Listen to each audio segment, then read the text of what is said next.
everybody, it's me, John Ward, and I am back with another One Filmmaker, One Film. And today my special guest is Gregory Blair. Hey, Gregory, thanks for being here. I really do appreciate it. Oh, I'm happy to be here. Thanks for having me. Oh, yeah. And I really enjoyed your film, Garden Party Massacre. I really liked it. Great. I'm pleased. That nothing makes a filmmaker more happy than to hear somebody liked what he did, or she. Yeah, it's they, I guess.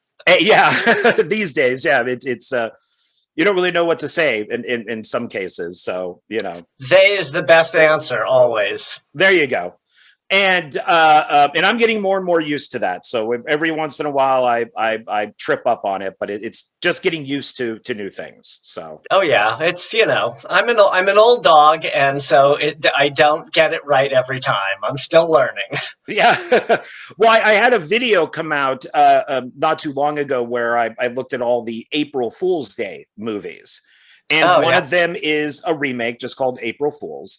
And I wasn't sure, like, do I just call it a remake? Do I call it a black remake? Do I call it an urban remake? Do I call it, because there is the official remake, which would have more, I guess, white people in it. And then there's the urban or black remake. And I'm like, oh, what do I say? I don't want to get in trouble here. I'm not really sure how to put this. And I didn't know that there were either of those remakes.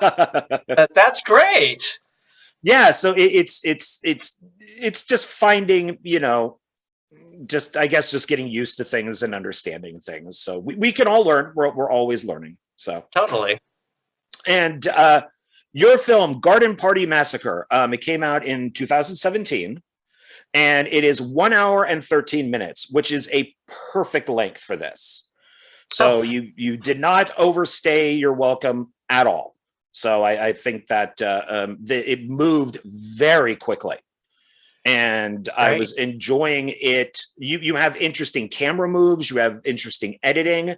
It all takes place in one afternoon, and more or less in one afternoon. And how was that as far as like continuity? How did that work with like the blood on people or things like that? Being my second feature, I learned so much on the first one.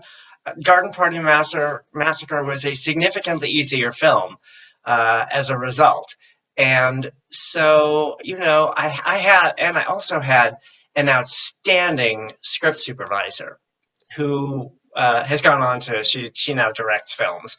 And she was so great at every single detail. And so continuity, I didn't have any concerns about that at all, even though, of course, you're not always shooting everything in order. But I knew that between her working with the makeup department, that the droplets of blood, if we were going from scene to scene, day to day, they would be the same, and I wouldn't have any issues. I was really, really lucky with my crew in that department. Yeah, I didn't know it, and I was looking. I look because I'm like, okay, so this takes place over. Filmmakers always do. They look for stuff. Yeah, I'm looking to make sure that ketchup bottle doesn't move over an inch or flipped around, or the guy had a blood here and now it's over here. I'm like, okay, let's take a look at this. And I didn't notice anything. Great. Wrong at all. So I'm like, oh, maybe he shot this over one day because it is one location, and they just shot from like 12 to 6, and they just did one take or something like that. But that wouldn't make a lot of sense. Well, it would be really impressive, that's for sure. And you wrote, directed, and you're one of the producers on Garden Party Massacre. Yes, all true. Yes.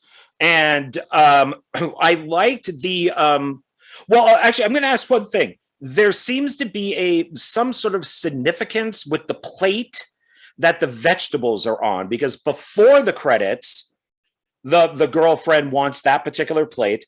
After the credits, she wants that particular plate. And then one of the guests even brings up the plate with the vegetables on it. Was there something in particular with that type of plate that you wanted to make known? No, that's interesting. You're the first person to mention that. Um, no, there was absolutely nothing about the plate, at least not in my conscious mind. Yeah, it's. I always try to look for stuff like if I think details are very important in films. Like if it's a wedding ring or a watch or something, Oh, and that plate sometimes yes, really like the gnome. You have the gnome throughout the movie. yes, Now, does the yeah. gnome have like some sort of significance, or is it just a cool looking gnome? No, it's the whole idea that I think those gnomes are so dumb, and the fact that there is one and that it's included in the massacre is just my little extra joke. Is that your gnome? Is that I had to get we had to get the gnome, and I don't naturally have gnomes. Although, to be fair, I do now have a zombie gnome, Oh, or nice. yeah, I think it's a zombie gnome that Lise Hart, one of the actresses who plays Rena, gave me as sort of a thank you gift for doing the film. So now I actually do have a garden gnome. But no, previous to the movie, I didn't. We had to buy that one. It was extra large because I wanted it really big and colorful and just like just exactly the kind of thing that everybody goes, "Oh, a garden gnome." Yeah. Now I'm somebody and who would go, okay, I need to look at 100 gnomes and to find the perfect gnome. Or did you just grab a gnome? Like, yeah, just take that one. No, I looked at a lot of different gnomes, and it turns out I didn't know this. I guess because I don't collect them. Gnomes, there's a billion different kinds of gnomes, and they're all very unique and specific. They're doing different chores, or they're dressed like certain characters, or they're. I was like, no, I just want a regular looking, stupid looking gnome. That's what I want, And it took a while to find one, and to find one big enough that I thought would look good. So yeah, I learned a lot about gnomes. Something you thought you would never know about or want to know about. I mean, Totally. I'm going to guess that there's probably a gnome community out there that meets once a week to discuss gnomes. I would not be surprised. Yeah, there's gnome conventions and they dress up like gnomes, and it's just there's got to be, there has to be with how many gnomes there are. It's a big world. It's true. I mean, if there's furries, there's probably gnome people out there. GnomeCon. There you go. So I think, and if there isn't, maybe we just started something. Who knows? You put it out there. That's right. You never know what could happen. All of a sudden, next month, there's going to be a gnome convention and people dressed up as gnomes. I'm not going. I will force you. I will pay for you. And we will go together. I really enjoyed the credits. I like the kind of splattering as the credits go on. And I like that you have a theme song. Tell us about that. Okay, how that happened. I actually had some of the lyrics in my head, and I kind of knew the sound I wanted. And then I would walk my dog, and very often you meet the same neighbors on walks if you're a dog walker. And this one guy, we became really friendly, and it turns out he's a musician. And we chat, and I said, so would you be interested in maybe writing the music for the theme song for this movie I'm working on? He said, sure, tell me about it. So I told him about it, and I told him the sound I was looking for. He said, yeah, send me the lyrics. I sent him the lyrics, and he went and worked on stuff, and he sent me some stuff, and I said, this is pretty good. Yeah, I think this could work really, really nicely. He said, okay, this is just a demo. I want to get it done nicely, whatever. And so then he went out, and he was friends with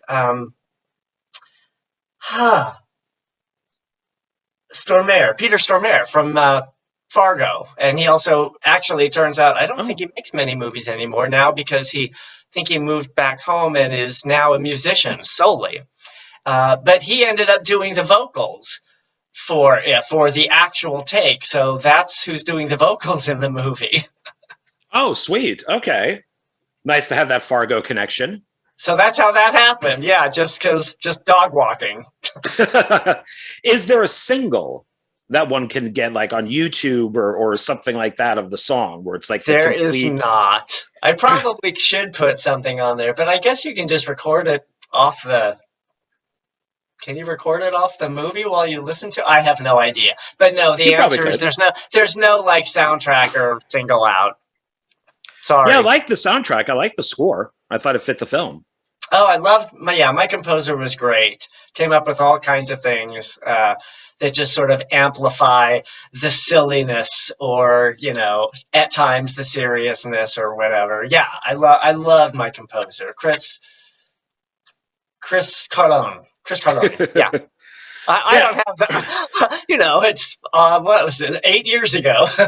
Yeah, it's been a while, so yeah, understandable. And I liked how the film started out. I like that it almost has this kind of Merchant in Ivory type beginning with looking at the backyard, and we're looking at some plants and trees, and we got the gnome, and we got the tables, and uh, some of the things already out there, like the ketchup and all that's already sitting out there. And then that cuts to my nightmare of the girlfriend yelling about the plate. And it's just like, where's this plate? And I'm just like, oh my God, that reminded me of an ex-girlfriend that I had that just drove me nuts. And then that goes to the credits. And the credits are great. Like I said, it's kind of got like blood and it splashes, it goes all over. Talk about the credits. How was that put together? So I knew I just wanted to get right out in the open the whole point of the movie being this silly juxtapositioning between that whole Merchant Ivory posh garden party concept and the crazy rock and rolly massacre. So that's why the music does that. And then for the credits, I knew I wanted it to be fun and fast and colorful. And, a lot of movies nowadays don't even do front end credits, but I really like them. And especially for this kind of a movie, it seemed like almost appropriate to just sort of old school kick it back, since this is kind of a spoof of those old school horror movies and whatnot. Right. It felt very referential and sort of Valentine-ish to do that sort of thing. So that's how it happened. Yeah, I think that's I don't like boring credits. For me, I'm almost out, from the movie. It's just like, oh, if you're not even putting some sort of creativity into the credits, like Woody Allen would probably be the only person who can get away with just black with white credits. Because that's his thing. That's his thing that he's done for 20, 30 years. Right. But when I see somebody else do it, it's like, come on, man, do something interesting. And like Roger Corman, like back in the 60s and 70s, always had interesting credits. Oh, and yeah. And the camera was always moving with the credits, and there were always like paintings, and they just looked beautiful. The camera was always zooming down with the credits or going across. And it's like, wow, for a guy who had like, 2 cents to make a movie with, you're sure putting an awful lot of time in your credits. So when I see something like your film with the credits that it had, I was really appreciative. I'm like, oh my God, he actually took the time to do this. This is so nice. And that actually brought me up a little bit more to watch the film. And because I know that you're putting some sort of effort from the very beginning onward. Oh, awesome. Yeah. And then when we go into the house, we meet the girlfriend who's chopping up some veggies. And then she's getting on her boyfriend, who I'm just like, oh my God, I know this. I know this person. I dated this person. I dated them. And I think you could be a man or a woman, doesn't matter. We've all dated that person who's like, just because I say I don't need your help doesn't mean I don't need your help. And all you want them to do is say, yes, I want help, instead of having you to kind of maneuver through their maze of of confusing words. And I love when the boyfriend says, for like the past week, you've been like the queen of woman speak lately. And I thought that was hilarious because it's absolutely true. Well, And and it's a setup for her reaction, of course, because that's just not something you should say. right. Well, at least he's speaking the truth. You know, she's still being, you know, weird about the whole thing. And so I don't know if, you know, people appreciate me saying that or not, but it's, and like I said, men or women, we both, you know, everybody does it. But Oh, you yeah, know, yeah, yeah. but I did have a girlfriend who was very much like that. And I've even compared her to the girlfriend in The Hangover, the awful, horrible girlfriend in The Hangover that that says, you know, use your, you know, the hair shampoo, and you know, why are you going to Vegas, is how evil she is. And I'm like, oh my God, I've dated her. That's the same person. Well, I think, yeah, that's part of what you do in comedy is you use archetypes, and so you know the overbearing wife and the henpecked husband are great archetypes to put together and see if the husband is ever gonna like flip his nut, you know, which of course he does. Well, and to So, be fair, she does say put the plate on the counter, and then he lifts it up and goes, "Where do you want it?" So I guess, you know, it's a dynamic between the two of them. yeah. So it's I get where she gets frustrated, but then I get where he gets frustrated too. Totally. But being on the guy end, of course, I see more of the, you know, woman speak. Like, why can't you just tell me if you need my help or not? And as I'm sure women on her side probably see more of her point of view. It's just, you know, I think it has to do with just the way we communicate and or fail to communicate sometimes. Well, and that's what I like about your writing in this, is that I think that you hit a lot of the male, female, you know, it's not like kind of I don't want to say not issues, but like you bring up stuff. So when the women talk, they bring up women, you know, female or guy stuff. When the guys talk, they bring up female stuff, and it all rings true.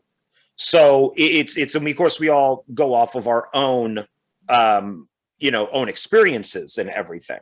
Sure. So I thought that was done really well. And the other thing that I really liked in it is I kept saying throughout the film, like, why don't they leave the house? And then right after that, one of them goes, let's leave the house. I'm like, oh. And then one of them says, well, let's, you know, I'm like, well, why don't they all get like a knife or a hammer or something? Then they go, let's go get weapons. So you kind of tackle these things of, especially one location films where, you know, the audience member might just say, why don't they just leave the cabin? And it's because never brought don't we up. all do that when we watch these old horror movies? It's like everybody's always saying, why would you go into the dark basement that has no lights? Why would you go outside when the monster's out there? Why would you, you know, it's always that sort of thing. Yeah, and it's I think that you covered the cliches pretty well. I think because I kept asking, you know, and then it's, you know, when these things, you know, were going to happen, it was immediately followed. I almost thought, like, is this movie listening to me? Is this like connected to Google? Because I would say, why don't they go into here, and then the next minute they're going someplace? So is this is this film spying on me? But no, you were just covering all the bases. Covering all those cliches and all those bases and trying to play with all that stuff. Yes. And I also liked, to kind of go back to the credits for a second, I liked your starring in alphabetical order, not death. That I thought was funny. That I've never seen before. Cool. Yeah, that and that's true. And you and I have actually worked with one of the actors in it. Who have we worked with together? Donnelly Heising. Oh, okay. Yeah. Yeah, she was in Meathook Massacre 4. Oh, well, she's been in a million things, but yeah, Yes. and she was in Deadly Revisions, my first film. So, okay. So you guys have a working relationship then? Yeah. Okay, that's good. I thought that she was good. She was fun.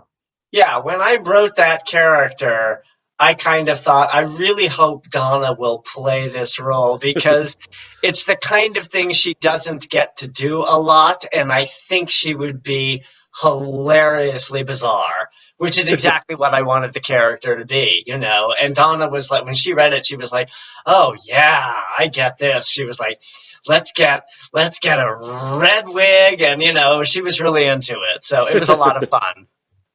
Yeah, and I thought everybody was well casted. I didn't go like, oh, I don't believe that person would be this at all. So I Cool. thought, just Caleb and Addison and Wesley. I'm looking at IMDb, and is it Rihanna? Rihanna? Rena. Oh, Rena, Rena. There we go. the And black sheep. yeah, and Link, as you like to be called. Yes. So now, why did you give yourself the character of Link? Why not play the hero of the movie? Why not play Caleb? As I was writing it, I didn't really have a clue about. I don't write for people much.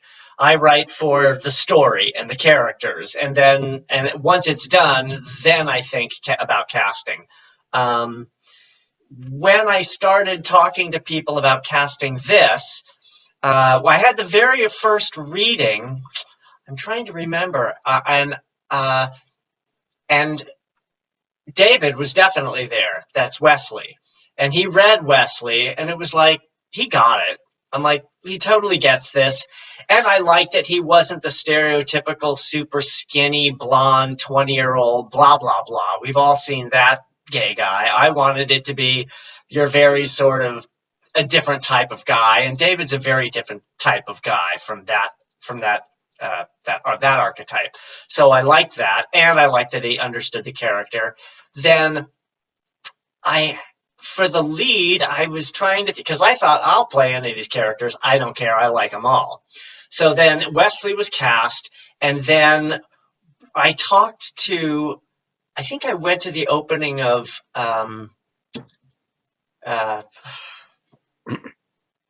Gone. Caleb, what the heck's his name? I can see him. Oh, Andy? Thank you, Andy. Sorry, Andy. Andy Gates. I went to, I think, a screening of a movie that he played the lead in. And anyway, we started chatting, and I think I gave him the script. And then we chatted, and I said, I think it would be really fun to have you play the lead, Caleb, if you'd be interested, because I like the idea. Again, normally your hero guy would be tall, not necessarily dark, but this tall, dark, handsome, typical dude type that is always the hero, right? The Jared Padalecki or whatever, however the hell you say his name. And I was like, what if we go in the opposite direction and he's the shortest dude in the room and he's this little feisty guy. I thought, I love that. And Andy was like totally into it. And so that's how that got cast. So that only left the dumb blonde. And I was like, well, no one's ever going to cast me as a dumb blonde probably. So there you go. You were a dumb blonde, but you had some good ideas. Well, that's the great, I think, irony of that character is that he is the dumb blonde, but he's the one who somehow seems to keep coming up with the good ideas. Well, they're also panicky, right. that the to let people know there's a killer circling the house, kind of like a shark, and if they go to one window, he goes to one window. If they go to a door, he goes to a door. If they, they just don't know what to do. So they're kind of panicking inside this house, trying to figure out how to get out. Right. And that's one of the things I think that you did really well was to keep them inside. And when most of the time, I think I would probably just be like, just leave. There's 4 of you, well, 5 of you, just leave. Just but you gave good reasons for them to stay. Right. Or when they try to leave, it doesn't work the way they want it to. Right. Exactly. And so how and when did you come up with this idea?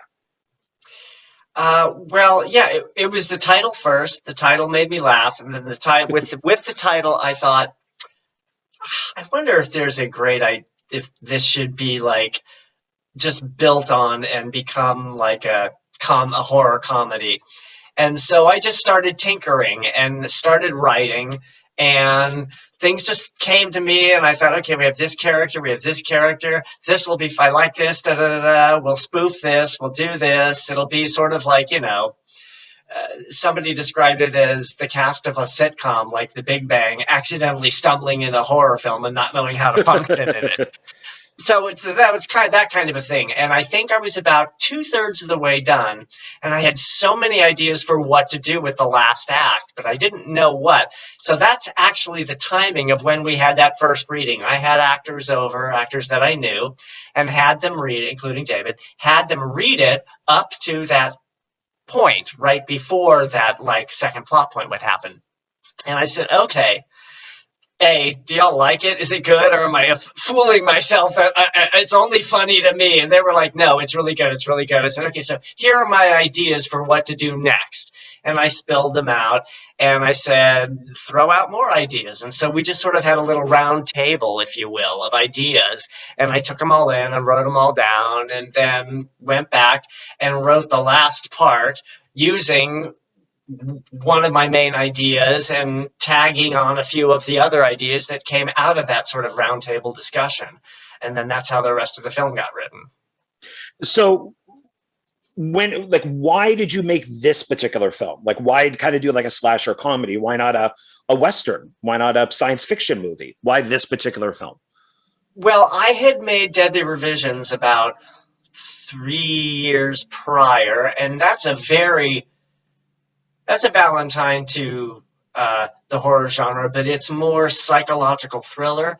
It's very dark and brooding, and it's a slow burn psychological thriller. It's very methodic and whatnot. And I wanted for my second film to do the opposite of that. I wanted something fun and fast and frantic and crazy and colorful. And so this fit that bill really nicely.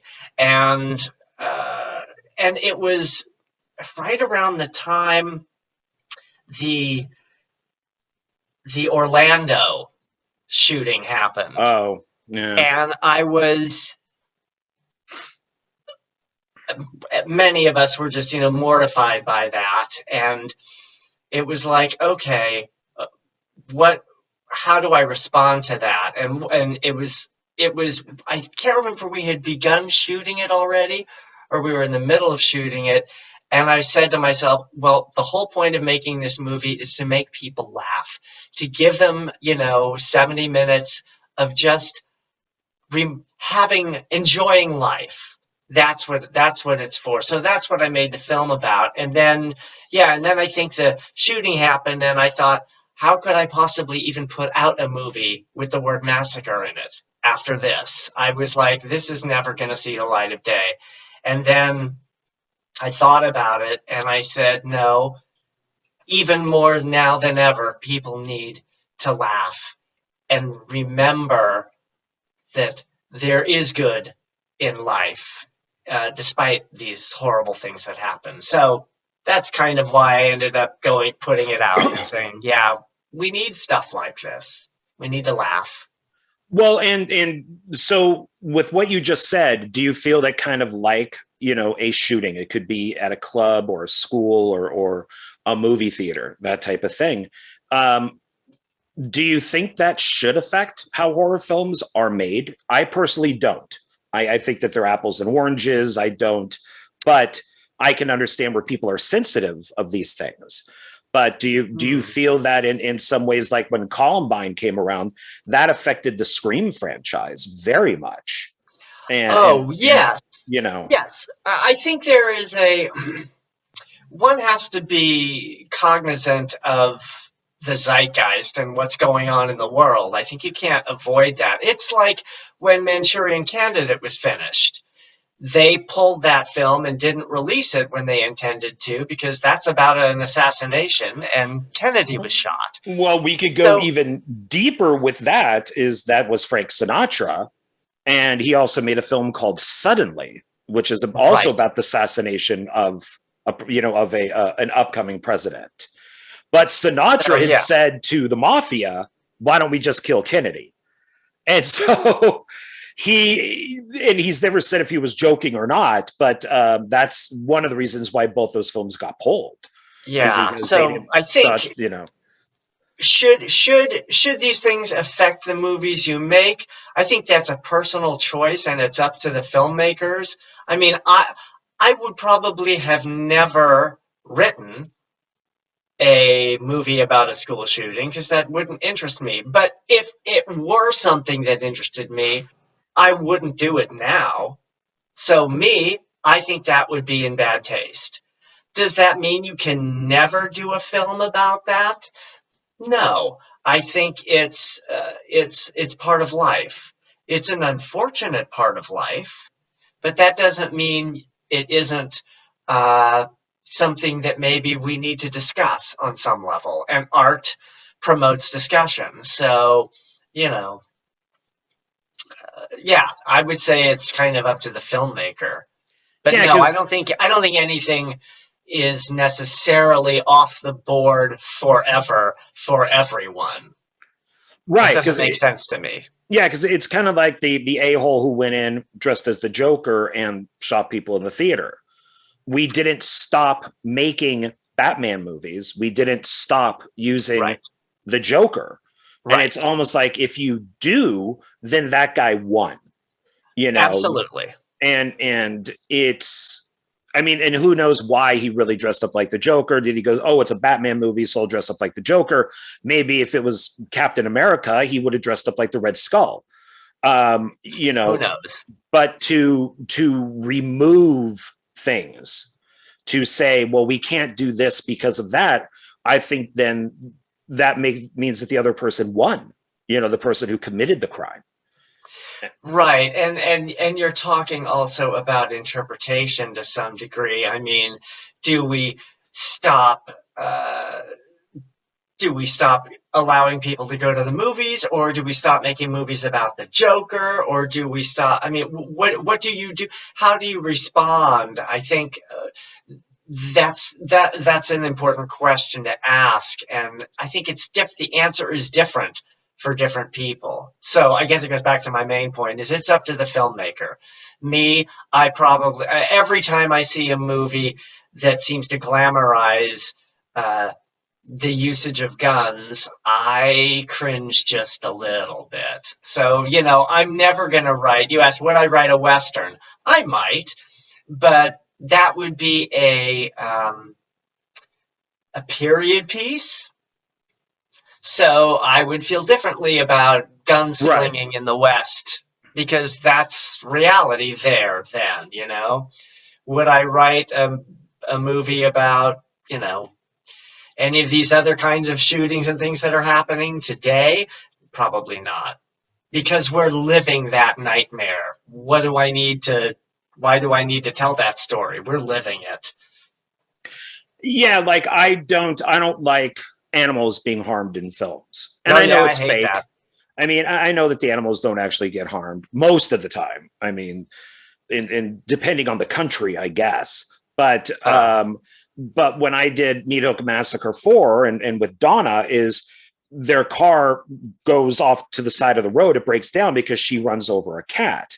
So the cat is, half of it is at the back of the car and half of it is stuck in the engine, and she pulls the tail out and it's all bloody, and then the front half. But the thing is, I wanted to make sure this looked fake. You know, I didn't want, so we used a stuffed animal cat. And so it, to me, it was important that I don't want this to look 100%. I don't want it to look like an animal that really did get run over. It's when she pulls it up, it looks like a stuffed cat. well, and You also know, that there's context there. No one went out, you know, psychotically attacking this animal on purpose. right? People do hit animals with their cars accidentally. That's a different thing, you know. Sure, I sure. think that's the thing. I think context is very important when we're talking about these kinds of movies because I think a lot of people do sort of are judgmental about certain types of horror films. I probably slashers more than other forms, saying that it's just sadistic, it's just exploitative, it's just whatever. And I think you can't paint with that broad a brush, and condemn things that way. I mean, look at Psycho. That's a brilliant, brilliant film, and an exquisite piece of filmmaking. You could absolutely label that a slasher, right? Oh, I do. So, but yes. you know, I still don't call that exploitative trash. You know what I mean? It's so much more than that. You know, you watch those performances, the cinematography, blah blah blah, on and on and on. You know, so yeah, it's a personal thing. This is where it all boils down to. Everything is a personal, comes from you. You either want to make a movie about X or you don't. You either want to watch a movie about X or you don't. And it's your choice. And so if somebody makes something you don't want to watch, don't watch it. Right. And it's the person's responsibility or the parent's responsibility. And you know, it's, I mean, look how many movies there are out there about assassinating the president, you know, speaking of like Manchurian Candidate and stuff. But yeah, well, there's whole genres. Yeah. There's whole genres about, I'm trying to think of it. The rape revenge genre. Okay, rape is ugly and revenge is ugly. Why would anyone make that kind of movie? Okay, that's an attitude and a judgment, right? Right. But on the other hand, if you have a really great script and you get really great actors and actresses and they do something really unique and special, and yes, it happens to be about someone who is abused and then takes, becomes a vigilante. If there's some interesting sort of moral ambiguity and it makes us ask questions and think, then that could be a great film, so. Well, and the women always get revenge, because then you just have and there's that question of, is that a good thing or isn't that a good thing? I have a line in the script I just finished. Revenge is not the same thing as justice. Oh, there you go. It's not the same thing at all. See, because I'm to a degree before he became horribly racist, but Bernie Getz. I was always a supporter of Bernie Getz. And I felt what he did on the subway was completely justified until you found out later on that he was a massive racist. And it was like, shit. Oh, well, now what? But it's I don't know. I think when people look at films, I don't think they're going to watch like Garden Party Massacre and go, all right, I got to go find myself a garden party and take them down with a pickaxe. Right. You're not going to get that. Maybe a tool shed massacre movie or something, maybe. But I don't see that really happening in this. And a lot of these cases, Death Wish is kind of a guy's version of a rape revenge movie in a way. Sure. Is that he goes out and Charles Bronson and gets his revenge there. So and that's a classic film. Yeah. Whether you like it or not is irrelevant. I mean, in a way, it's just not vigilante. It is actually a rape revenge, because in every Death Wish film, somebody is always getting raped and he's getting revenge. He's just not the one getting raped. It's always a friend of his. So I don't know why anybody would want to be friends with him after a while. It's like, hey, we're on film 5. I don't think I want to be friends with you anymore. Good point. Sorry, too many people have died around you in really bizarre ways. So, so now back to your movie, because that's why we're here. What determined your budget on the film? Well, it's pretty much the same for me, at least, for any movie, and that is, you look at there are two things you look at. You look at your I'm going to call it the resource bucket.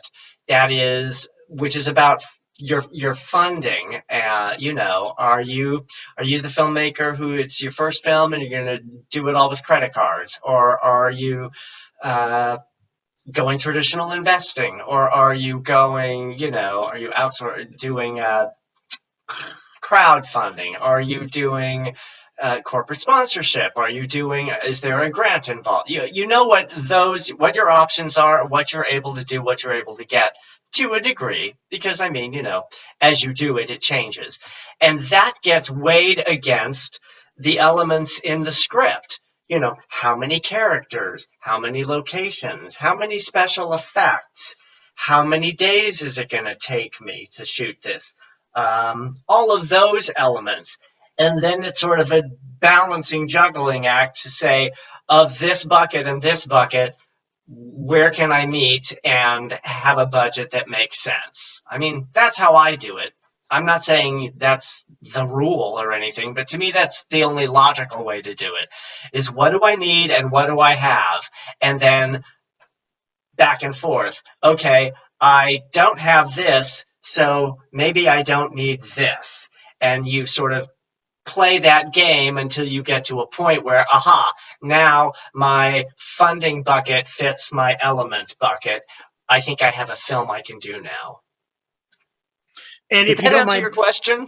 It does. If you don't mind me asking, how much was the budget for Garden Party Massacre? This ended up, I think, it was around 40 something, but I'm not sure if that includes all of the marketing budget. I'm trying to remember because it was a while ago. But I think by the time I finished marketing, it might have gone to closer to 60. But I'm fudging those numbers. Fudging up or fudging low down? Budget. Would you be fudging it up or fudging it down?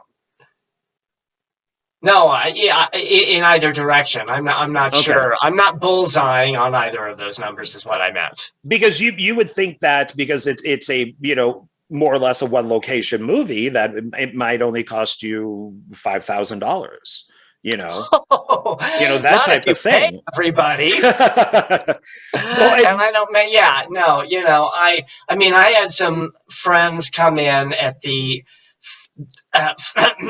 for some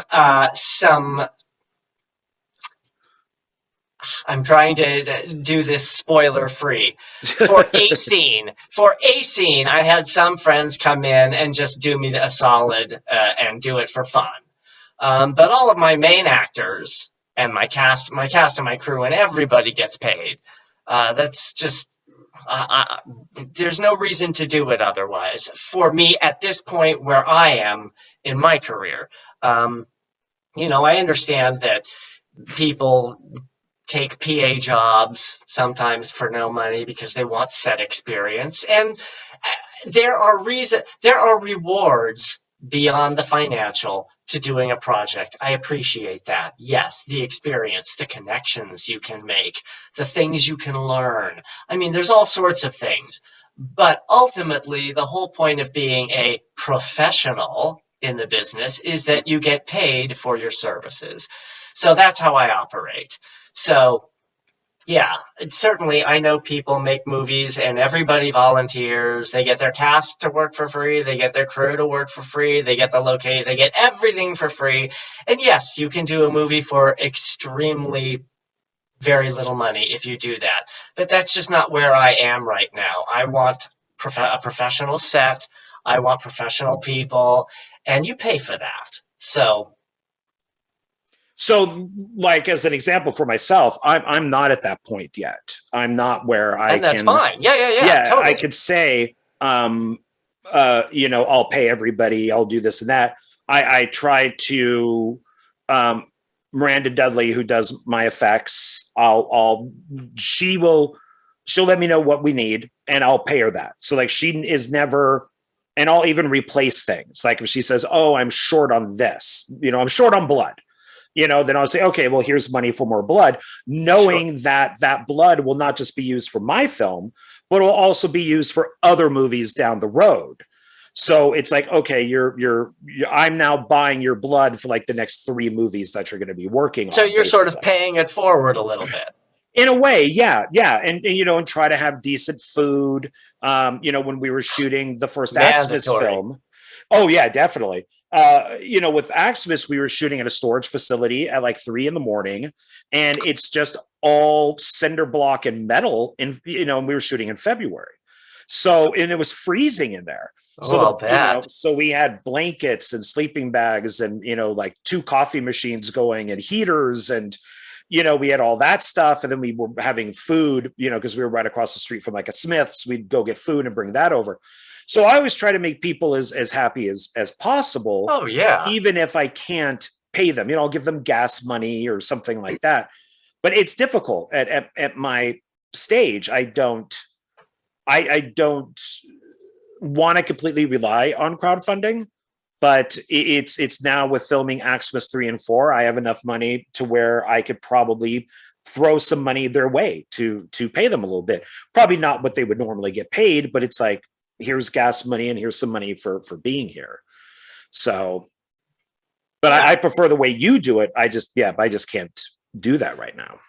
No, well, listen. Like I said, everybody's at a different level, and so you work at your level, and you do what you can at that level, and you hope that you put together something that is good enough that eventually maybe it'll get you to the next level, Right. and maybe it will, and maybe it won't. But ultimately, I think we're all doing this because we love it.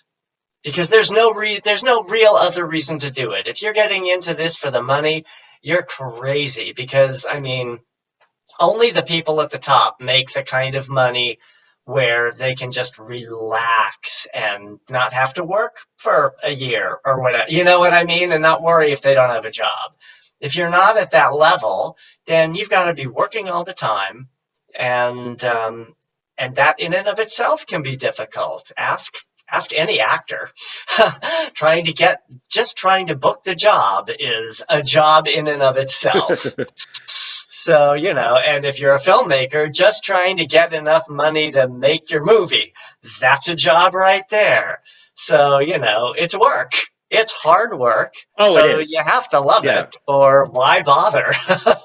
Yeah, it's and from a behind the cameras thing, you know, it's scheduling is the hardest thing. So for an It's a big actor, part. it might be just getting the gig, but then for the director or who's ever doing the scheduling is my God, I that to me was harder than writing the script. That was harder than actually making the movie. That was because you got your schedule down. It's perfect. You're like, yes. And then you get that text going, oh, I forgot I have a doctor's appointment. All right. Well, that's something that you deal with more often than not where you are. Because once somebody's at a level where you're paying them to be there, they're committed and they've signed a contract. They're going to be there. They're going to make their doctor appointment for a different day. So you don't have. So yes, I think scheduling at your level is much harder than it is at my level. My level, it was like, okay, I'm paying y'all. Here's the schedule. So well, so then because there are the two different, there's yours and there's mine. So on yours, you're paying people, so they need to be professional.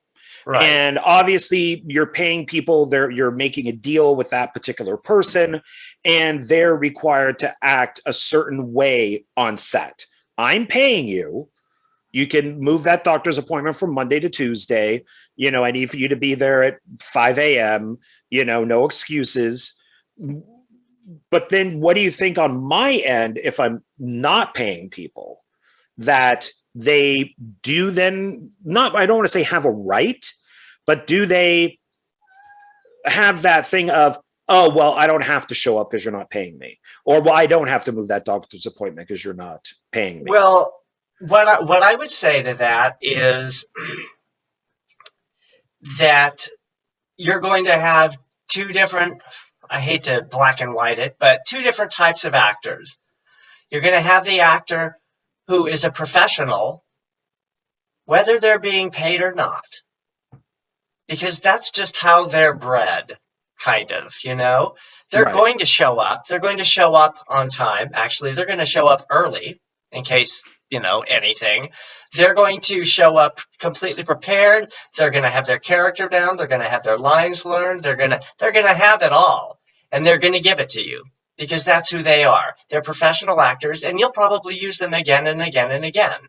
Then you'll have the other actors who are like, oh, I booked a nail appointment.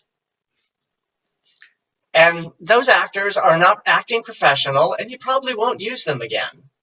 So now so if you're being paid or not, you obviously should be professional, especially if you like the script.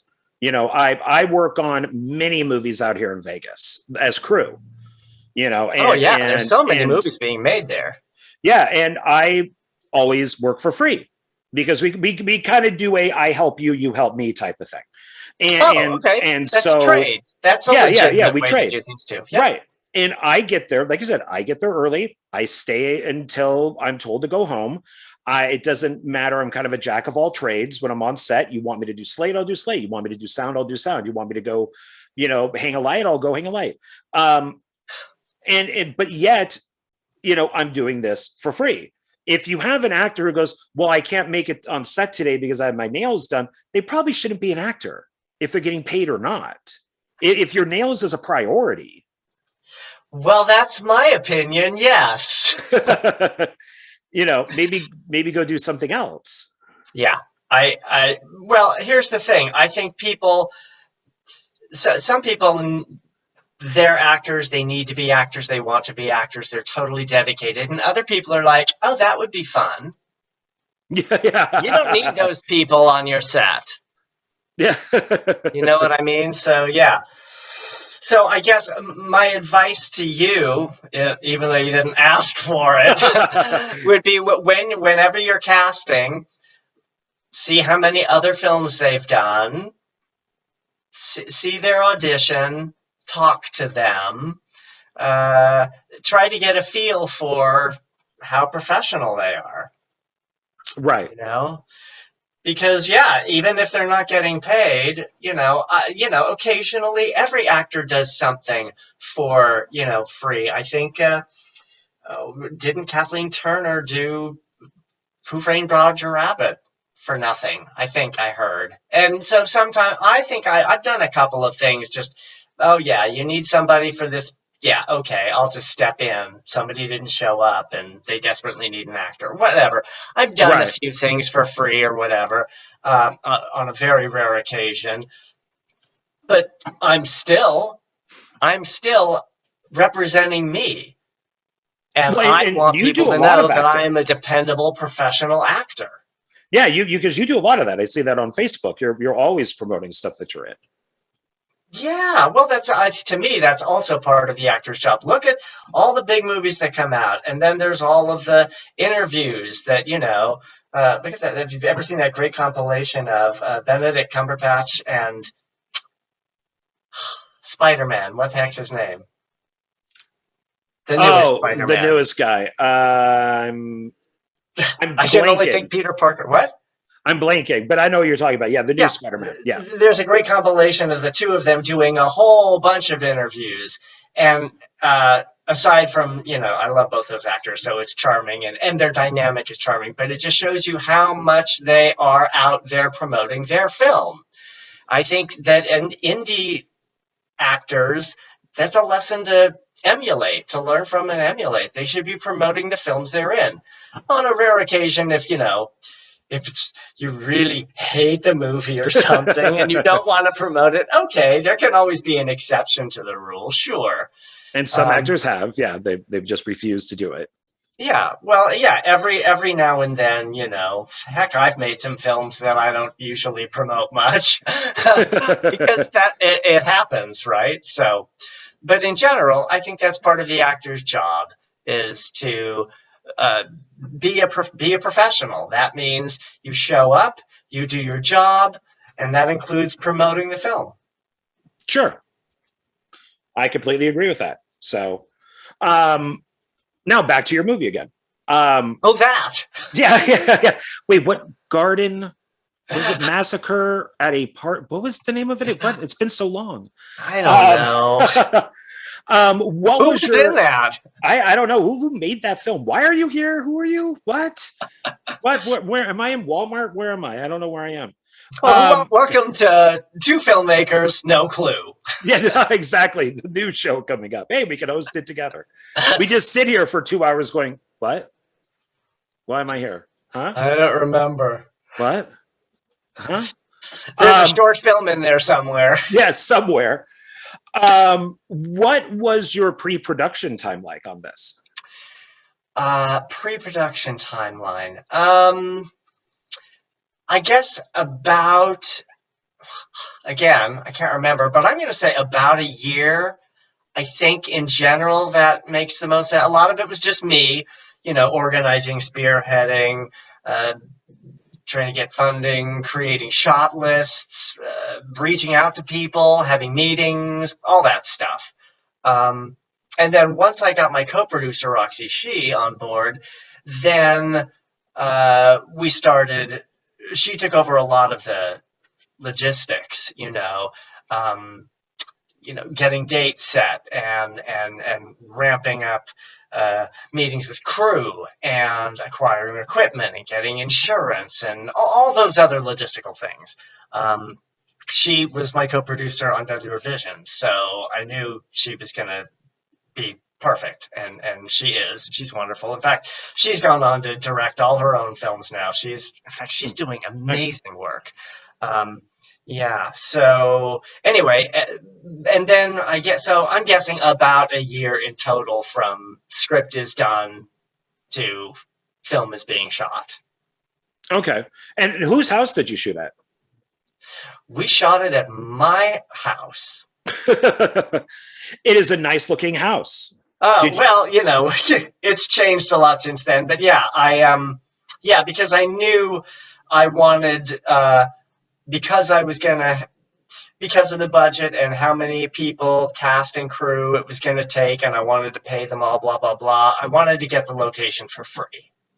Oh, and yes. I thought, where am I going to get a location for 11 or 12 days or whatever it was for free that I can just leave everything? That's tough. It can be done, but I thought, you know what? I'm just going to use my house because that's the easiest thing. I used Deadly Revisions, my first film, even though that mostly takes place in the cabin in the woods. There were several other locations, and I filmed some of that at another house that I lived in at that time, and I filmed some of it at my father's house, so I could get those locations for free, because the cabin, I had to pay for that. That was the same cabin that they used in Friday the 13th Part 4, and they use it all the time. It's a famous cabin. It's been in Eraser. It's been in tons of movies, tons of TV. Oh, you have to pay for that cabin. Okay. Yeah, so you have to pay for locations like that. So, and I knew I was paying for that by the day, so I wanted to make sure I got my other locations for free if I could, to offset that. So for Garden Party Massacre, I was like, this thing literally is filmed in one location, one house. Let's just use mine, and problem solved. Did you have to do any sort of redecorating or anything, or is what we see on screen what your house looked like? We had to totally redecorate stuff. My art department got completely different art for the walls, different, all kinds of things. We wanted the sort of baseball-y looking room for Caleb and his little awards and stuff like that. And yeah, so no, I mean, obviously the walls, the setup of the house hasn't changed that much, but yeah, it looks a little different in the movie because it's got to reflect the characters. Sure. Did you decide to keep any of that? Like, I don't know, this kind of looks nice, I'll leave it up. Nope. Not anything that all the art went back. Yeah, no, I didn't. Anything that we added to the house for the film went away. It's not exactly my taste, those big, colorful, splotchy art things. It's not my style. Do you like it when you see independent filmmakers and it's obviously their house because it has like movie posters and DVDs and Blu-rays and toys and all that stuff around? If it's appropriate for the character, I don't even think twice. You know what I mean? So I guess the answer to your question is it depends. Right? I mean, because that's the whole thing. And that's part of production design. That's why you have, an art department. They should make the scene and the place, make it look like whoever lives there or whoever works there. If you're in an office or wherever they are, it should look like it's appropriate to the characters in the script. Okay, fair enough. All right. Yeah, because I know I used to keep my apartment very plain for filming. And then after a couple of years, I'm like, my God, this is so boring. I got to make it look like my apartment. Now it looks like a film geek's apartment. There's posters up, there's toys, there's movies everywhere. So it's like, well, if I ever want to film in here, I guess the person has to be a film fan because I'm not moving all this stuff. I mean, there's too much of it. I was like, those are your options. You either write for your location or you change your location to fit your script. Right. And the latter is more expensive and more time consuming. Yeah. So, well, then what was you said like a year for pre-production, what was production like? Production was short. It was about 11 days with Fridays off because Fridays was street cleaning day and trash day. And it was just like, we're shooting outside, so I couldn't have 18 trucks going by all day long. We still had to deal with some you're outside in the city. Right. There's no avoiding trucks and cars honking and noise. So, we still had airplanes? To work around stuff. Airplanes. In one of your bloopers, you had an airplane go over. Gardeners. Gardeners. Ah! But hopefully they're nice. I remember when I lived in Pasadena, right next door, there was a gang that lived next door. The guy was I let's just say I was like one of the only white people who lived in that neighborhood, and I was shooting a project for a directing class. And there was no way of getting it done because he was playing his music. It was rap music and it was being played very loud. Oh, loud. And I'm like, what are we going to do? And I said, I'm just going to go over and ask if he could turn it off for 2 hours. And they're like, are you sure you want to do that? Like, what if you get shot? And I'm just like, I'm just going to go over and just be really nice. And I went over and filmmaking is risky. Yeah, exactly. And I said, excuse me, sir, I was very polite. I showed him respect. And I said, this is for a school project. And I explained to him what it was. And is there any way of just turning the music off for 2 hours? And he did it. And 2 hours later, it came back on, so. Because, when you do, I would say you have a better than 50-50 chance that people will be considerate human beings. We had one gardener show up at one point because all the gardeners, I was like, this gardener must be on the real gardener's on vacation or something because they don't come on this day, but whatever. He is with this blower or his mower or whatever it was. So I was just like, hang on, everybody. And I just ran across the city and went, hey, we're filming something and then we're going to lunch. Do you want to come watch us film this? And then when we go to lunch, you can finish mowing the lawn. And he was like, yeah. So we just had a gardener come, he came and watched us finish shooting whatever that scene was. And then we all went and had lunch while he mowed and blowed. Yeah, it all depends on how you approach it and if you're nice about it or not. Be professional, be nice, be thoughtful, be gracious. Yeah, at my apartment complex, we were shooting a film called Skull Evil, and it was at night outside. And all of a sudden, the security guard rolled up on a bicycle. I'm like, oh, crap. No, I don't have permission to shoot here. I pay rent, but I don't have permission. And which is why we shot it at night after the office was closed.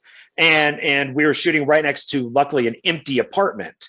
And I looked at the security guard and I'm like, this is empty. We're not disturbing anybody. Is that cool? And he's like, I don't care. I'm just here to watch.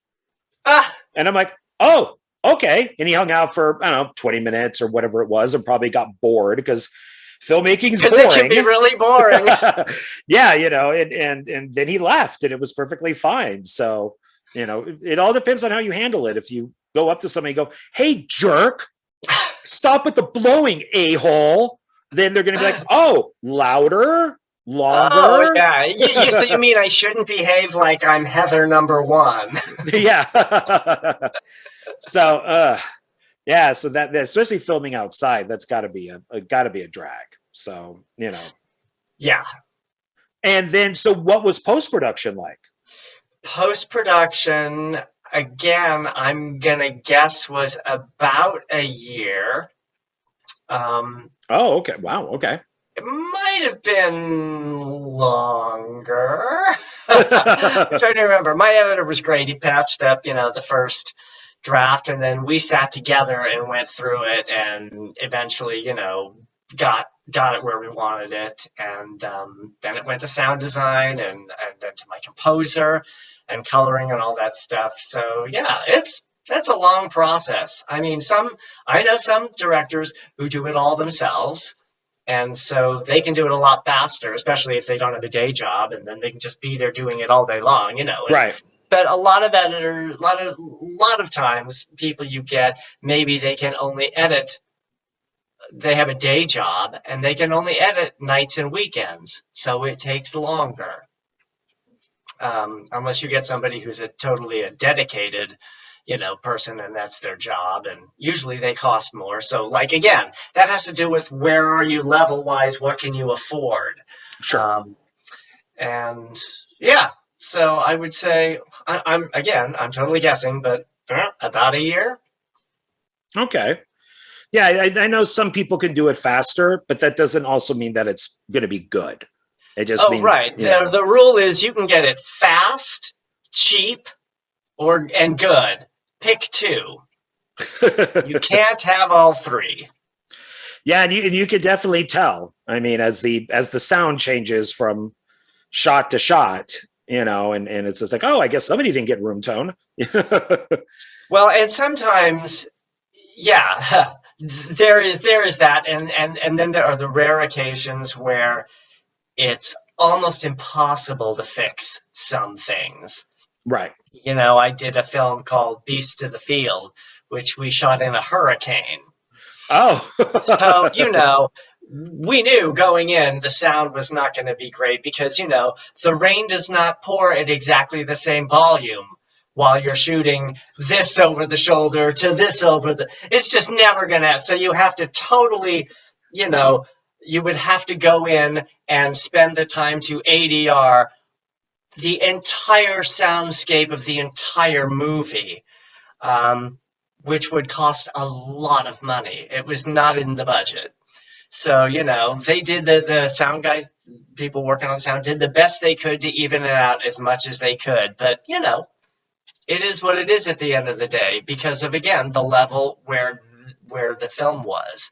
But when you consider that we shot it in a hurricane, it's actually miraculous that, the director finished the film and got something that's put together and makes sense. And, so sometimes it's impressive. And I think what happens is people are so used to, the movies that have, millions of dollars to make it sound and look so pretty that when they look at some independent films, they're like, this looks terrible. And it's like, actually, considering it was shot in a hurricane, it looks pretty good.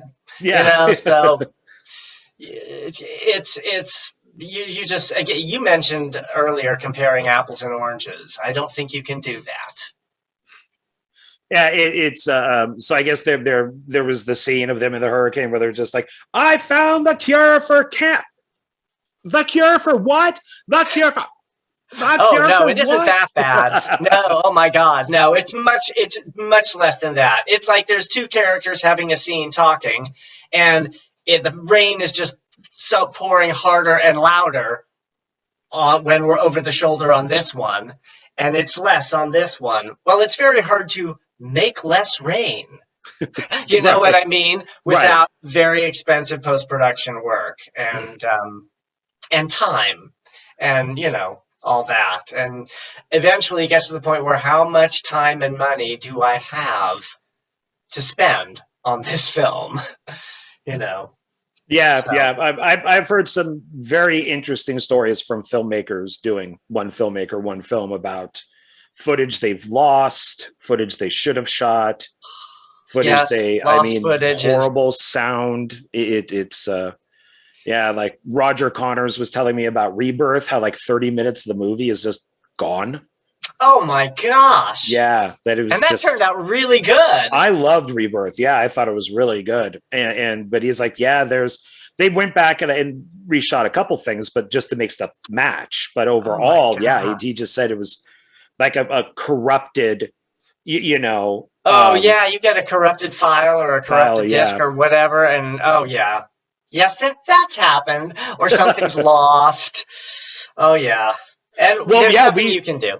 we had that with our fake cat with the which we called Roadkill Cat, and my effects artist kept it in just like a garbage bag because it was full of blood. And somebody on our very last day, and we still had filming to do, thought it was to go into the garbage. That's what we're thinking, and it just got thrown away in a trash can, and she didn't notice it until later, and it was just gone. So we had to find a Roadkill Cat 2, which I still have, but it's smaller, and it really affected her because she like she really liked Roadkill Cat. Like it was very personal to her, and Roadkill Cat 2 is just not doing the job for her. So Aw. it's yeah, it's just gone. But we saw we saw Roadkill Cat 2, so that's okay. It's like the stepchild that doesn't get love. So There you go. some of the stuff in here. Now I got to ask: are you a Star Wars fan or a Star Trek fan? And the answer is actually yes. I love them both. Okay, So, but I know that there are camps. And so I was kind of making fun of that whole thing. I'm more of a Trekkie. So that's but and of course you made the red shirt joke, which I appreciated. Oh, yeah. And there was the constant going back and forth between Star Trek and Star Wars. So Yep. it's nice seeing characters talk about real things.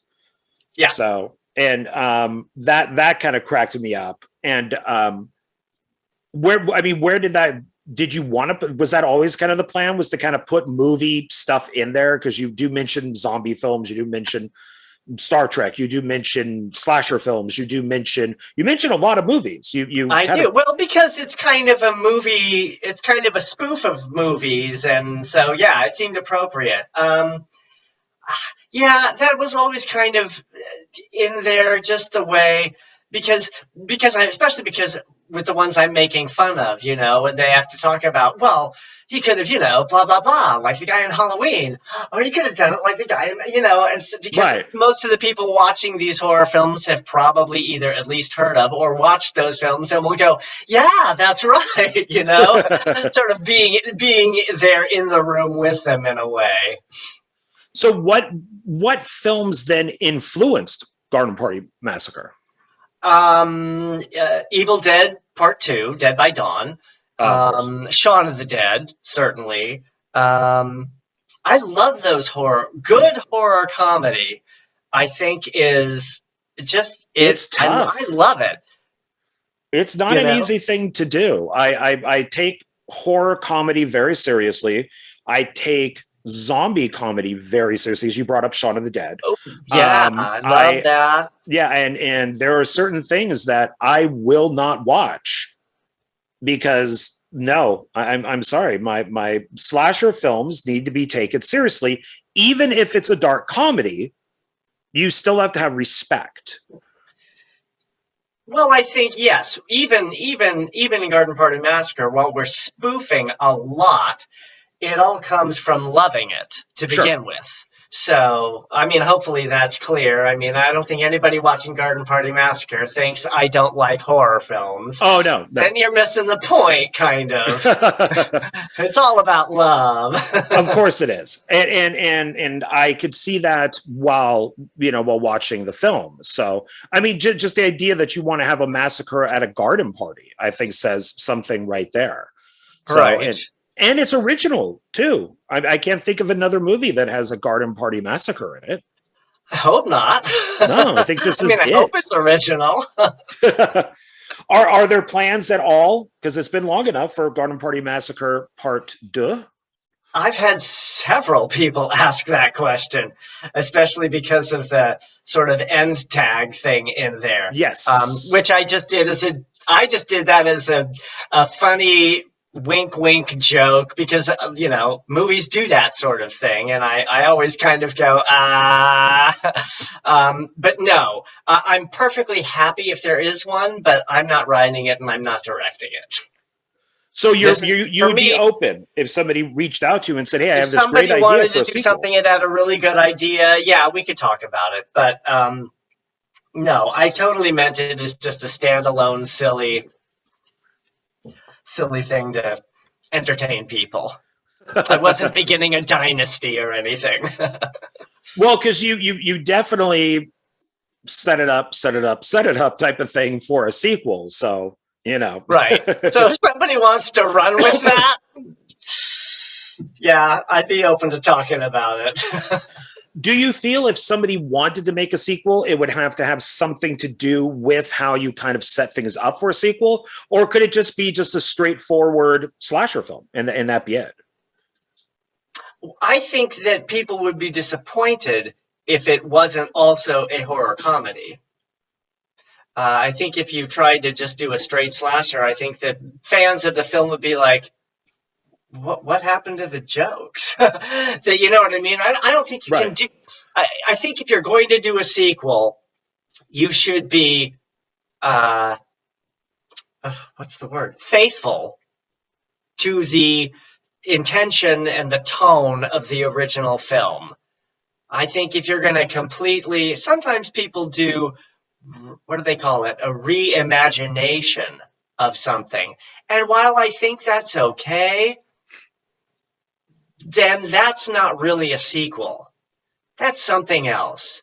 And I've seen that, and sometimes that can be really effective, Somebody completely reimagines, the Frankenstein myth or story or something, you know what I mean? And instead of being about some, doctor who stitched together this guy, it turns out to be something different, but similar, and it's the same themes and whatever. And I think if you do that, that's fine, but then it's a different movie. And let it be a different movie. It's not really a sequel. If you're going to do a sequel, give people more. A sequel should be more of what came before. That's what people want. Give the people what they want. That's my take.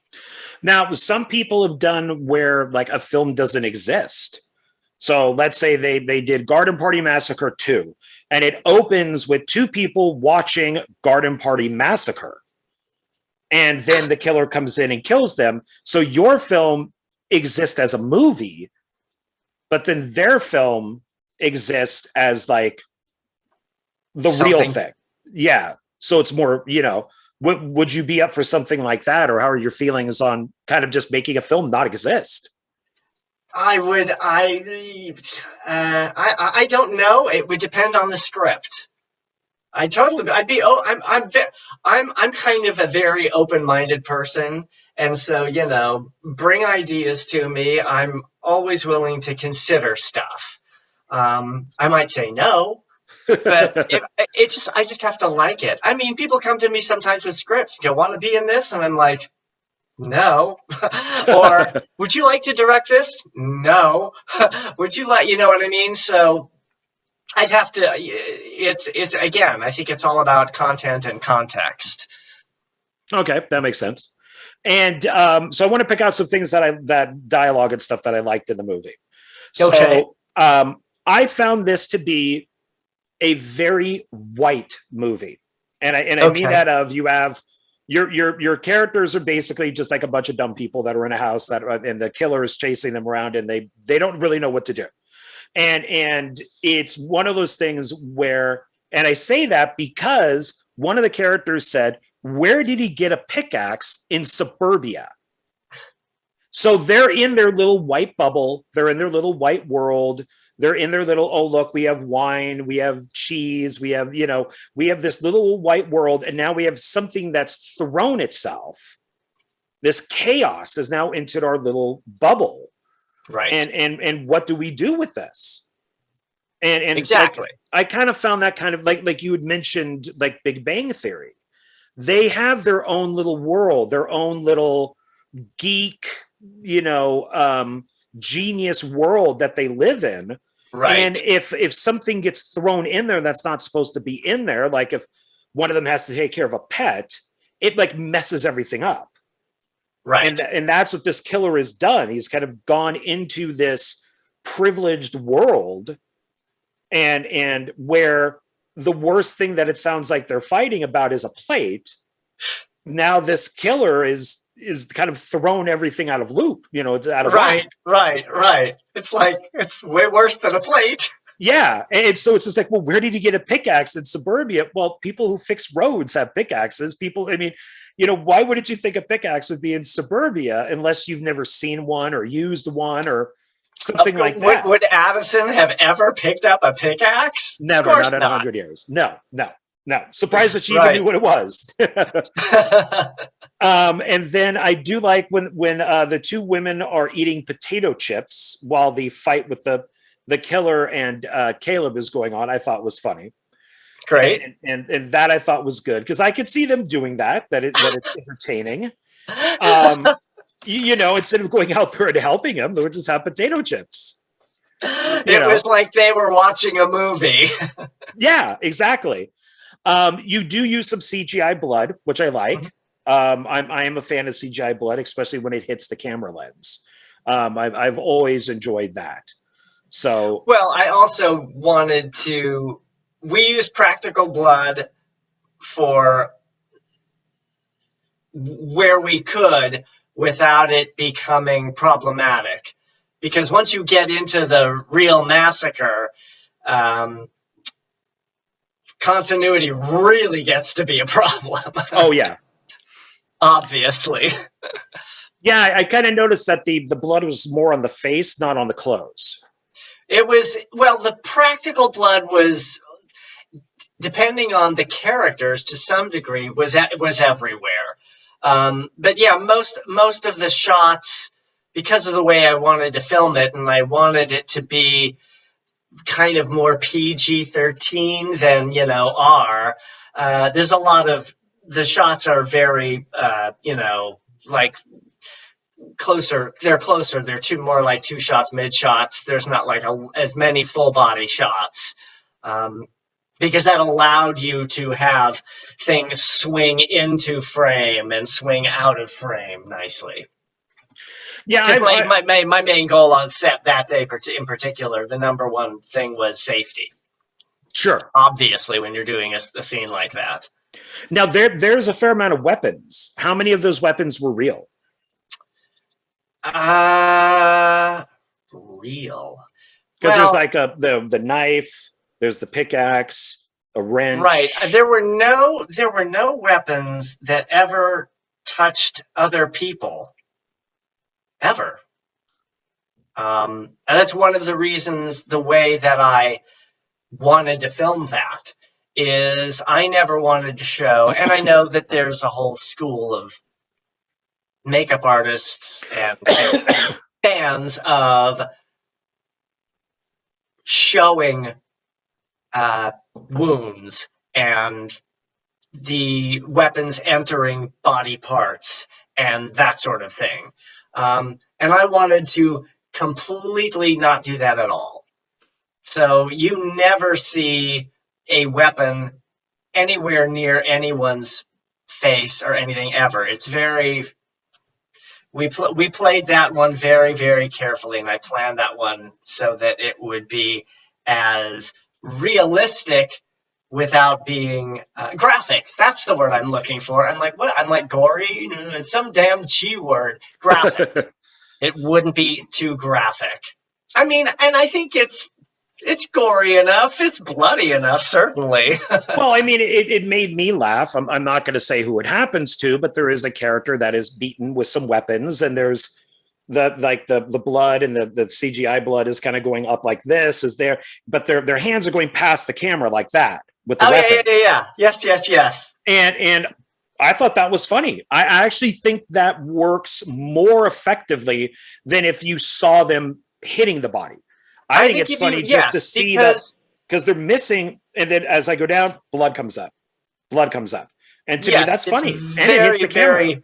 Yeah, it's meant to be, and I think that kind of stylized way of doing it helps it stay in the world of comedy where things are light. I think it might be a Woody Allen film. They talk about if it bends, it's funny. If it breaks, it's not. Yeah, that's Woody Allen. So if I actually showed somebody's head getting bashed in, that wouldn't be funny. So, right. Yeah, that's. I mean, I'm sure there are directors who could do that funny too. I've seen some pretty. Yeah, I mean, Evil Dead is kind of funny, even when it's gore. Comic book, though. I mean, at least that's kind of comic book, right? And I really wasn't in that world, so. It depends, and it also depends on who's looking at the film. If you look at RoboCop,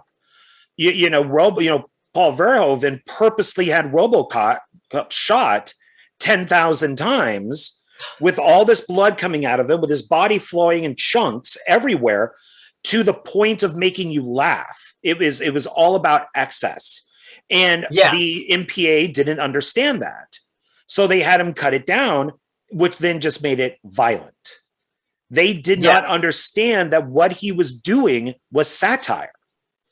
And some people don't get that. So you have some filmmakers who could do the opposite of what you did and show the head being caved in and the ribs being crushed and all that, and do it very well and funny, maybe like a Peter Jackson back in the day. Or you would have a director who would do it who doesn't understand it, who just wants to show gore for gore's sake. And then you're just kind of like, ugh. What? Fast forward. Why do I want to watch this? So it's interesting to see the people who get it and who don't. Yeah, and again, it's a lot. It goes back to what we mentioned before. It's a personal thing, and it's about taste. Some people really, the reason they watch movies is for those kills and to see those makeup effects and all that jazz, and they're disappointed if they don't get that. And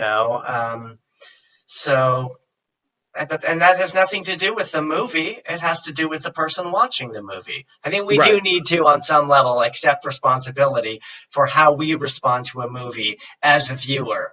I'm going to go on my soapbox. Ooh, are you ready? It's being able to appreciate a film even if you don't like it. People say, I liked it, it's a great film, or I didn't like it, it's a bad film. But those things don't go together. You can like it, and it can still be a poorly made film. Sure. We call those guilty pleasures. We love them. They make us happy, right? Oh, yeah. Same thing in reverse. You cannot like a film and still recognize it's good. It's a quality film. Lawrence of Arabia is my go-to. That's a brilliant film. I don't like it. I've tried to get through it twice and it bores me to tears. But that's more about me and who I am and what I want out of a movie. 4 hours. Well, I could watch. I've watched a lot of long movies. I mean, I've watched all the Lord of the Rings movies. I watched the Avengers movies. I think some movies, rare, but some movies can afford a long length. Otherwise, did you see the Saturday Night Live thing? Pardon my language, about short-ass movies? Oh, no. It's so funny. And they were talking about, give me a 90-minute movie. I've been saying that for years. Movies used to be like 90 to 100 minutes. Generally, maybe 110. Not anymore, unless it was like some grand epic, and musicals, and those were longer. Nowadays, every movie is pushing 2 hours. And every movie, I'm like, yeah, they could have cut about 15 minutes out of that. Almost every single one. So, Yeah, but I look at on my YouTube channel, I look at like movies from Dollar Tree, and I'll always read off the running time. And I'll read a film and go, oh, okay, this is 70 minutes, perfect running time. That's great. Look at another one, 80 minutes, pretty good. Okay, I'm happy with that. Then I'll get another one. I'll be, my God, this is 2 hours and 20 minutes. And it's like shocking to me. It's like, oh God, did this film really need to be that long?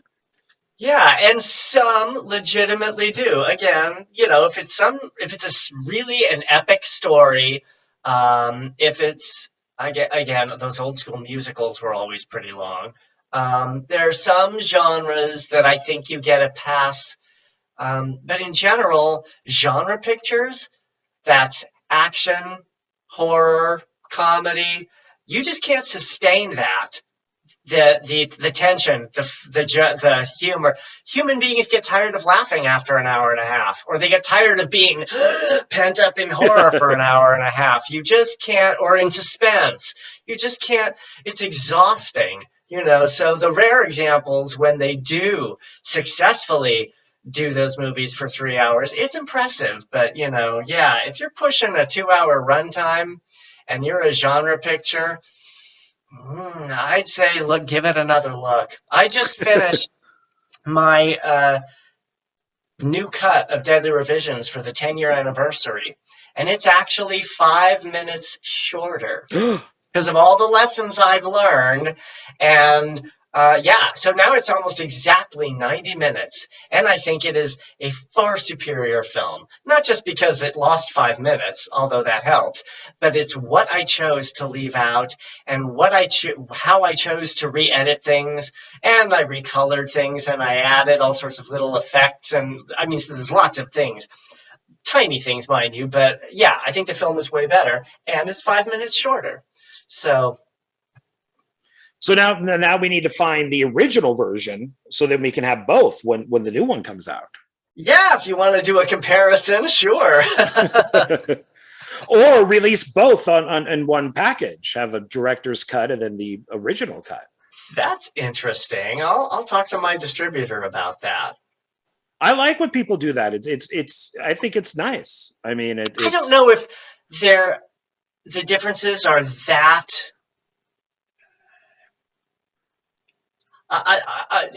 For me, well, I suppose if somebody's a real cineast and wants to learn editing and choices, looking at both of them would be very valuable.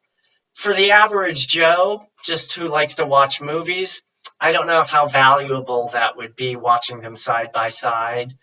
I would say just watch the new one. That's me. Well, now editing is working with your hands, and your character Link apparently has an issue with his hands because he can't get a wine bottle undone, and for some reason his pockets just are his enemy. Did you see how I segued there from editing? Yeah, that's pretty good. See, so what is the what's the issue with Link and pockets and hands and bottles? Or well, what I wanted to do with Link is I wanted his sort of perceived mental difficulty, shall we say, to also be manifest in his body on some level. So he's very awkward in his body. So, yeah, little things that should be simple, like opening a wine bottle or getting keys out of your pocket, things like that, they don't come so easily to Link. Definitely not. It's a good thing they didn't leave the house, get to his car, and then he get his keys. I mean, that would have been really bad. But you know what I was thinking is, I work at a job where I have to use keys all day. I put them in my pocket, and then the little round thing that holds the keys, it connects to a string or like a like a thread in my pocket. And as I'm pulling them out, it yanks the pocket out or it gets stuck. And you have to kind of either break that or somehow maneuver them to get them out of your pocket. And that's what I thought. So it's real. It happens. I eventually put them on one of those little hooks that you could put onto your belt. Oh, yeah. Yeah, and instead of sticking them in my pocket because they kept getting caught. So I can relate to Link. I really can. You know. Well, good.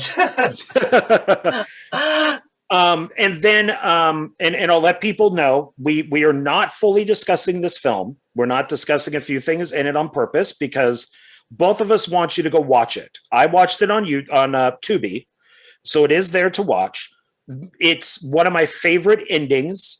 I love the ending to this, and I'm not going to tell you what it is, but the film goes in some different directions, and I really love that. So people, you got to sit through this whole movie because there's bloopers in the credits. There's kind of like, in a way, two endings. There's a twist. It's interesting. It starts off as one thing and then turns into a couple other things. So, which I really appreciated and enjoyed because it made it different. So so definitely, watch it all the way through to the end credits. The whole 70-something minutes. It's 70, so short. What did I write it down? 73 minutes. Yep, 73 minutes. Yeah, so. It's short. Yeah, I didn't know it was going to actually be quite that short. I wrote a short script. I think the script was about 80 pages, and usually it's a page a minute. So I expected it would be about an 80, maybe, depending on how it turned out, 85 minutes. I wasn't sure. But as we were editing, there's like, it's comedy. It's got to move, cut. Don't let people breathe. And so that's how it ended up with a shorter runtime. And I'm like, yeah, that's fine. That's as long as the story needs to be. Exactly. No reason to pad it out with somebody just walking for 20 minutes or driving for 20 minutes or the lovely shot of the birds and the trees and the sun and all of that interstitial stuff that people always throw in their movies. Yeah, just to pad it out. So and sometimes those things are, to me, it's like if you're going to use that, it should have a narrative function. If you're going to show us the sun setting, that's a transition from a day scene to a night scene. You're telling us information. If you're not telling us information, I don't want to see that stuff. Exactly. I completely agree with you. There is a slasher film from the 80s called The Prey. And it's campers in the woods, and it's a burnt gypsy. And the burnt gypsy actually is John Carl Buechler as a teenager. He's quite young. And no, I take that back. I'm sorry. It's the guy who plays Lurch in the Addams Family, but John Carl Buechler does the makeup for him. Oh, okay. And most of the film seems like a National Geographic special because it's them walking through the woods, and then you see stock footage of an eagle, and then you see them walking through the woods, and you see stock footage of a slug. And then they're walking through the woods and you see stock footage of a waterfall. And then but that's almost its charm is that it is this way, because otherwise the film probably would have been an hour. So it's in some cases it works, but you have to have the charm of The Prey. You can't have something else. So, just depends. Yeah, I'm with you on that. So before finding distribution for the film, what happened with the movie? Well, in this particular case, I already had distribution lined up because I got distribution through SGL for Deadly Revisions, and Jeff at SGL said, "This movie is great." He said, "I will distribute any movie you make." So. Wow. I knew that if I wanted to go that same route, I had it already set up. So it was kind of a no-brainer. And so what's happening with the film now? Where can you find it? Like I said, I watched it on Tubi. Where else can it be purchased, watched? It's on Tubi. It's on Amazon. I don't know if it's still on Amazon Prime for free. It was. You can get it through stores like Barnes and Noble and Target and Walmart. I mean, if they have it in stock, obviously. Dark Star Records, sort of the SGL website, they always have it available for rent and to purchase. They have DVDs, Blu-rays, and even those little things. What the hell are they called? It's thumb drive. Oh, You can get it on its own thumb drive now. oh, really? Yeah, they do movies that way now. Interesting. Okay. I guess because, it's less, it takes up less space as you save a movie, for collectors, it takes up less space than a DVD box, I guess. I mean, I like the box. That's part of collecting. You know what I mean? Is having Sure. the cool box with the poster and everything. I don't know if I wouldn't get a thumb drive, but if you live in a really tiny apartment and you still want to collect a billion movies, then that's how you would do it. Yeah, yeah, that makes sense. Okay. And what type of special features and things are on the physical copy? Garden Party Massacre. Oh, I'm trying to think. I don't think there's anything on the disc that isn't in the film because we put all the bloopers sort of in the movie. You know what I mean? At the end, as you mentioned, I don't think there's. I mean, the trailer is on there. That's about it. Now on the new Deadly Revisions 10-year anniversary, I have cast interviews, which I was really sorry I didn't do the first time around. So we've got, if you get the Blu-ray or the DVD, you'll get an interview. I've got Bill Oberst Jr. and Lise Hart and Mikhail Bloch, all the leads basically, except for Cindy. So I have interviews with all of them, and it's also includes some never before seen behind the scenes footage and stills and things like that. So yeah, it's really cool. They're great interviews. They're great people. So will Garden Party Massacre, when it comes around to an anniversary, will you kind of do that again? Maybe do audio commentary, cast interviews, things like that for a new disc? Totally. I mean, I would love to hear audio 5 commentary years away or something. But yeah, I'd totally be up for that. Yeah, because I mean, anything. I mean, I love commentaries. So especially from independent filmmakers, as long as they're not just sitting there watching their own movie, they could actually be quite useful, in how to make a film. I think, I've watched several films with commentaries, and sometimes they're like film. It's like a film class. Listening to the things they discuss about how they had to do this or how this didn't work and so they had to do this and whatnot. And sometimes it's just guys talking about, oh, remember that? And that's so useless. Yeah, the best one I've ever heard is Jim Wynorski and Fred Olin Ray's audio commentary for Dinosaur Island. And it was one of the best I've ever heard. It was on Laserdisc. I think the film is now released on Blu-ray or at least DVD, but it was one of the best audio commentaries I've ever heard because they did it together. And then one of the worst but good ones was Ridley Scott's for Hannibal. You could hear him smoking his cigar, which is kind of funny. And then he's eating, like they must have like snacks set out for him. So you could hear him like eating the snacks. So every once in a while he'll chime in with something and then he'll go, almost sound like Darth Vader, with his cigar. And it's like, I'm enjoying this, but I don't know if I should be. It's not really useful. No, but it's funny at the same time. So, oh my gosh. Well, I certainly won't do it that way if I do it, I promise. Please don't. So what has happened to your career since Garden Party Massacre?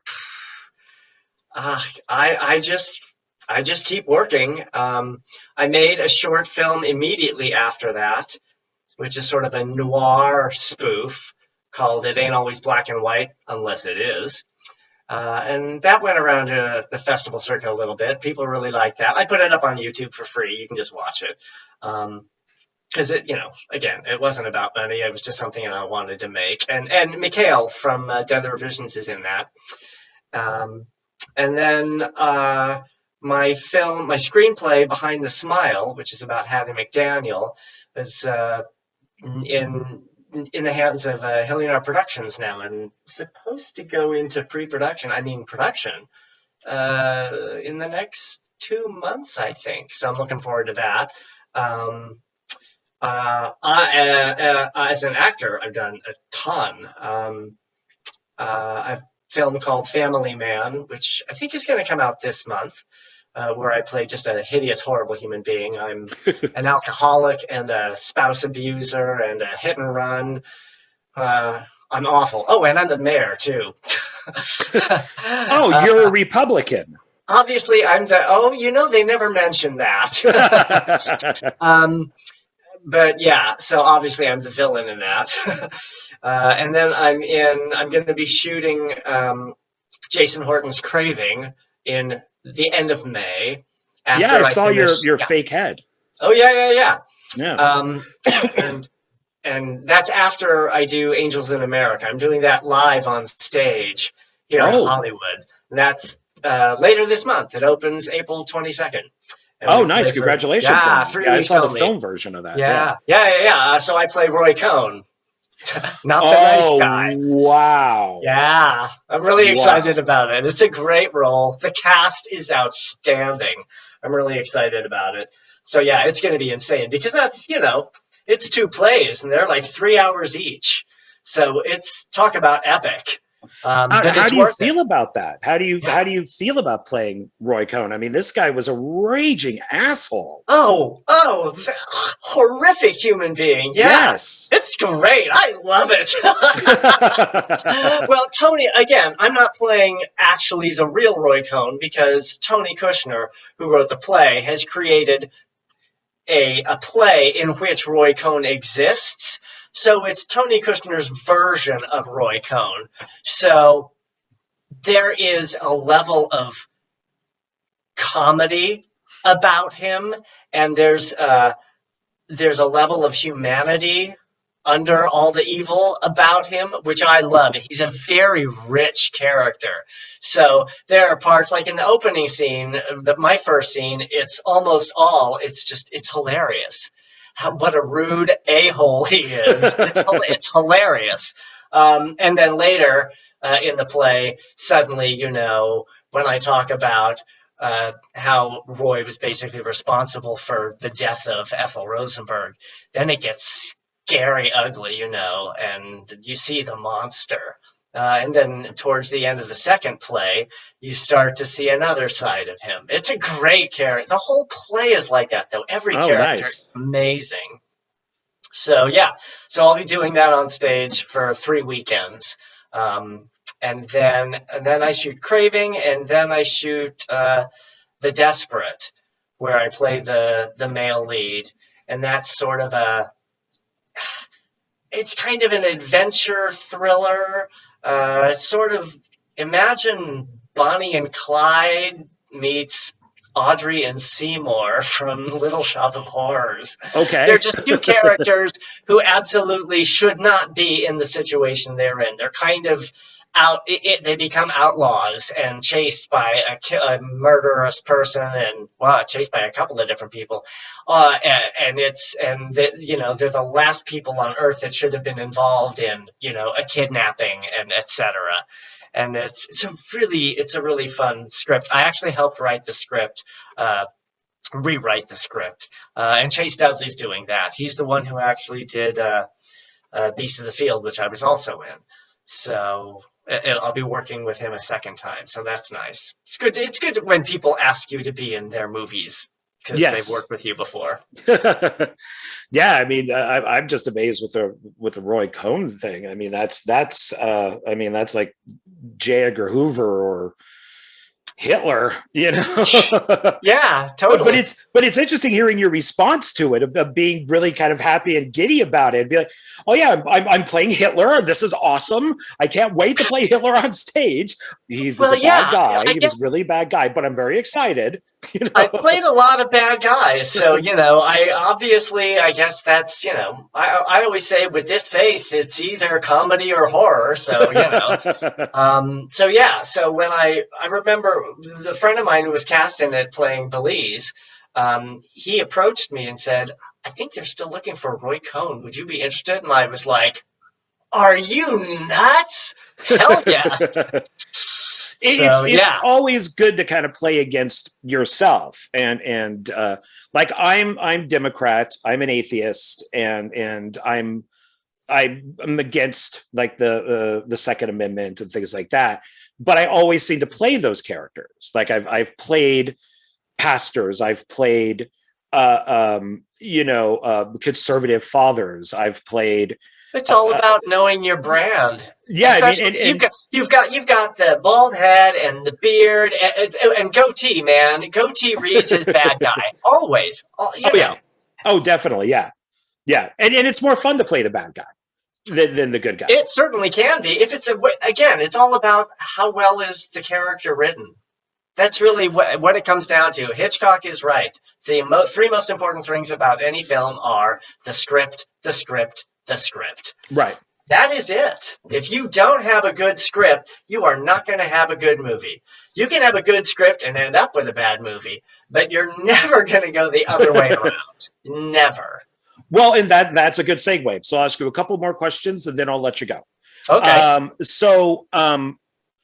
How do you handle problems on set? How do you, if there's something wrong, what do you do? And the opposite, what if something good happens, like just out of the ordinary? Oh crap, this totally works for us. How do you handle those situations? Well, they're just two different sides of the same coin. Things will go wrong. That's just a fact. Because it's the real world and nothing works perfectly in the real world. No matter how tightly you've scheduled and you've got your shot list and your crew all understands their job, and then you're still going to have those gardeners and those planes and whatever it is. Some reason the camera has a glitch. Stuff happens. And so you do your best to have plan B, C, D, and E. I learned that from Christine Vachon's book. Have backups for everything you can think of. And sometimes the bad things that happen will be things that you've thought of, and you'll have your plan B ready to go. Sometimes that's not the case.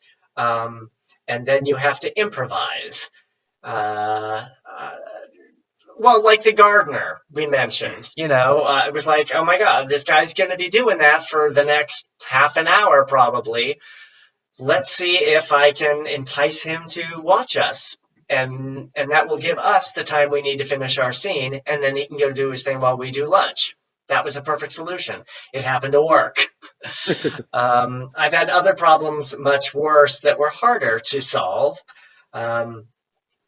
But you figure it out. You eventually, someone on your lead crew should be able to help you find a solution if you can't come up with one yourself. That's why you have a core team that you trust. You have a great AD. You have a great producer. You have a great, those core people on your team. If they're all good at their job, somebody will come up with a way around the problem. And then that's what you do. As far as happy things, run with it.